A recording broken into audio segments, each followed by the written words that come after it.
Hello friends, आज मैं solution के एक दूसरे कॉन्सेप्ट के साथ आई हूँ विच इज़ हेनरीज लॉ। उसके पहले मैं हेनरीज लॉ और एक राउल्स लॉ भी होगा, मैं वन बाय वन दोनों लॉज डिस्कस करूँगी। तो पहला हम डिस्कस करते हैं Henry's law. Like there are different kinds of solutions, right. मतलब हमारे पास बहुत तरह के सोल्यूशंस होते हैं। एक तरह का सोल्यूशन होता है जिसमें सॉलिड सोल्यूट होता है और लिक्विड सॉल्वेंट होता है, which is solid in liquid. उसका कोई एग्जाम्पल होता है, for example NaCl plus water. Similarly sugar plus water. ऐसा ही दूसरा हो सकता है anthracene in benzene and naphthalene in benzene. So ये चारों क्या हैं? These four are example of solid solute in liquid solvent, right? तो ये एग्जाम्पल है सॉलिड इन लिक्विड सोल्यूशन का, where solute is solid and the solvent is liquid.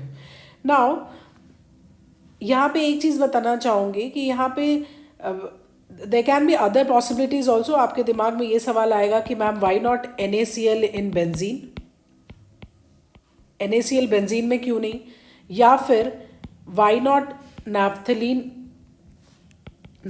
In water. आपने naphthalene को पानी में क्यों नहीं डाला, या नमक को बेंजीन में क्यों नहीं। तो ये this kind of solution is not possible. ऐसा सोल्यूशन पॉसिबल ही नहीं है। कभी भी NaCl बेंजीन में डिजॉल्व नहीं होगा मतलब बिल्कुल भी नहीं होगा, या स्पैरिंगली सॉल्युबल होगा। नैप्थलीन भी पानी में कभी डिजॉल्व नहीं होगा। वाई? बिकॉज देखना ध्यान से, NaCl क्या है,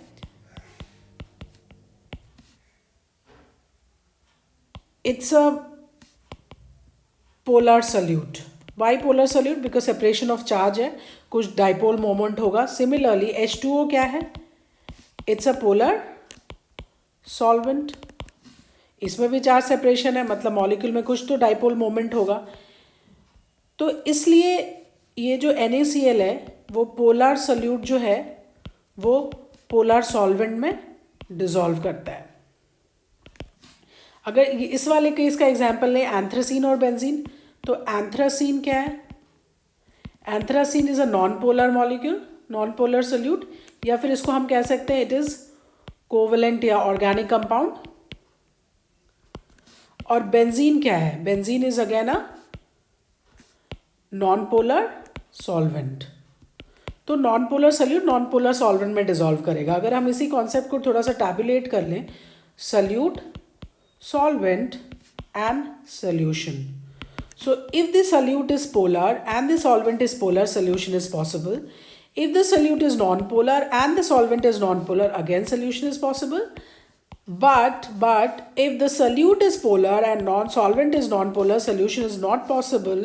Vice versa, if the solute is non-polar and solvent is polar, solution is again not possible. Sorry, ये not possible होगा, not possible. तो यहाँ पे क्या एक टेक अवे है, यहाँ पे टेक अवे पॉइंट ये है कि लाइक डिजॉल्व्स लाइक। मैं आपको ऐसे सोल्यूशन जिसमें सोल्यूट जो सॉलिड है और सॉल्वेंट लिक्विड है उसका एक एग्जांपल समझा रही हूँ। लाइक डिजॉल्व्स लाइक का मतलब क्या है कि पोलर सोल्यूट हमेशा पोलर सॉल्वेंट में बनेगा, नॉन पोलर सोल्यूट हमेशा नॉन पोलर सॉल्वेंट में बनेगा। अगर दोनों में से कोई एक भी पोलर है और दूसरा नॉन पोलर, तो सोल्यूशन नहीं बनेगा। तो इसका मतलब क्या है कि जो इंटरमॉलिक्यूलर इंटरैक्शंस है, इसमें आप क्या समझते हो, अगर इस सिचुएशन को स्टडी करो तो क्या समझते हो कि intermolecular interactions of both the solute and solvent has to be same, है ना, तभी तो सोल्यूशन पॉसिबल है। मतलब पोलर मॉलिक्यूल है, पोलर सोल्यूट है, तो उसमें इंटरैक्शन क्या होगा, अगर मान लो आयनिक इंटरैक्शन है तो पोलर सॉल्वेंट में भी वही आयनिक इंटरैक्शन होगा, आयनिक, तभी सोल्यूशन बनेगा, तभी solution is possible. Similarly non polar solute है तो उसमें आयनिक इंटरैक्शन कोवेलेंट इंटरैक्शन होगा, और नॉन पोलर सॉल्वेंट में भी आयनिक कोवेलेंट नॉन पोलर सॉल्वेंट में भी इंटरैक्शन, इंटरमॉलिक्यूलर इंटरैक्शंस क्या होंगे, उनके आपस के मॉलिक्यूल के इंटरैक्शंस जो होंगे वो कोवेलेंट होंगे, तभी वो आपस में मिलकर सोल्यूशन बनेगा. So this was one point which I wanted to discuss. एक पॉइंट था जो मैं डिस्कस करना चाहती थी जब ऐसे सोल्यूशन को कंसिडर करते हैं which is solid in liquid. Next, एक दूसरे कैटेगरी का भी सोल्यूशन हो सकता है which is gas in liquid, है ना. गैस भी लिक्विड में डिसॉल्व हो सकता है. यहाँ पे सल्यूट क्या है, गैस है, और लिक्विड क्या है, सॉल्वेंट है ना. इसका एक बहुत ही फेमस एग्जाम्पल क्या है, dissolved oxygen in water, in sea water, dissolve oxygen in sea water, जो कि पूरे हमारे एक्वेटिक लाइफ को ही सस्टेन करता है. जो एक्वेटिक लाइफ होता है अंडर वाटर, जो फिशेस होते हैं, प्लांट्स होते हैं, उसमें क्या होता है, how do they survive, they survive on the dissolved oxygen in water. तो ये एक क्लासिक एग्जाम्पल है गैस डिसॉल्व्ड इन लिक्विड का, है ना. When solute is the gas and solvent is the liquid.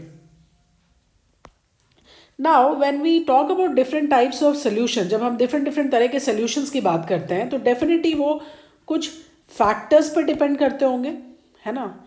कि कुछ ऐसे फैक्टर्स या पैरामीटर्स होते होंगे जो डिसाइड करते होंगे कि कोई भी सल्यूट, कोई भी गैस जो कि कितना सल्यूबल होगा लिक्विड में. तो one important factor is nature of salute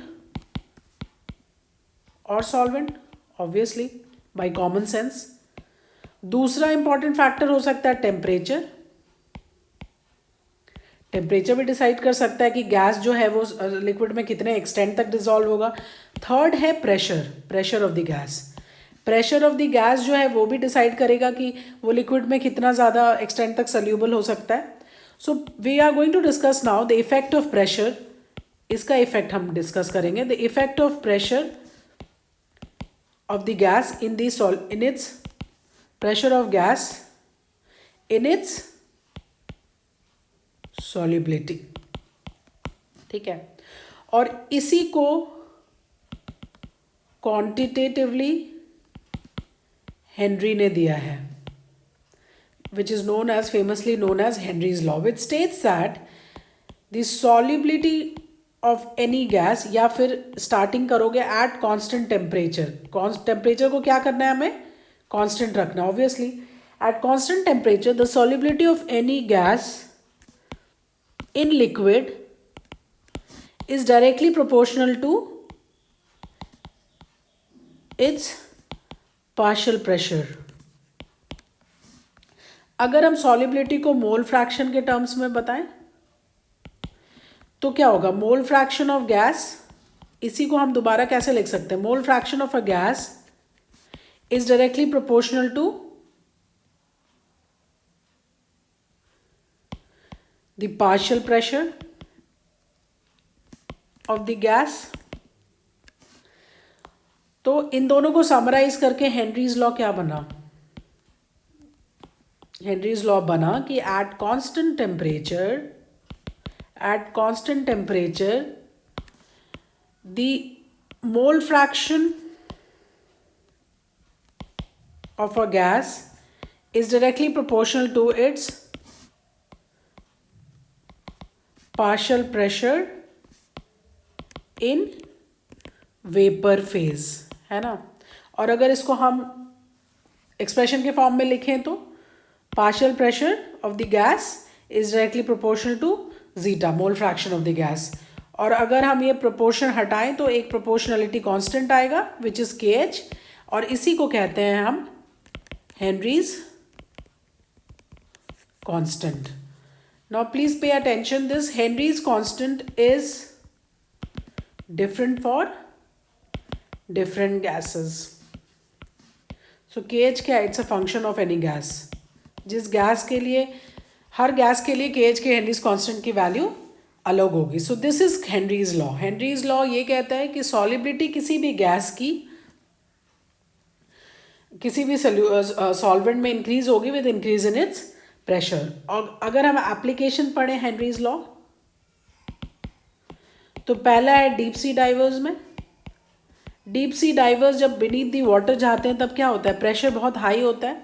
pressure high होने की वजह से क्या होता है, जो कॉन्सेंट्रेशन होता है डिजॉल्व गैसेस का टिश्यू में, वो बहुत हाई हो जाता है, तो क्या होता है, one starts feeling unwell. Similarly high altitude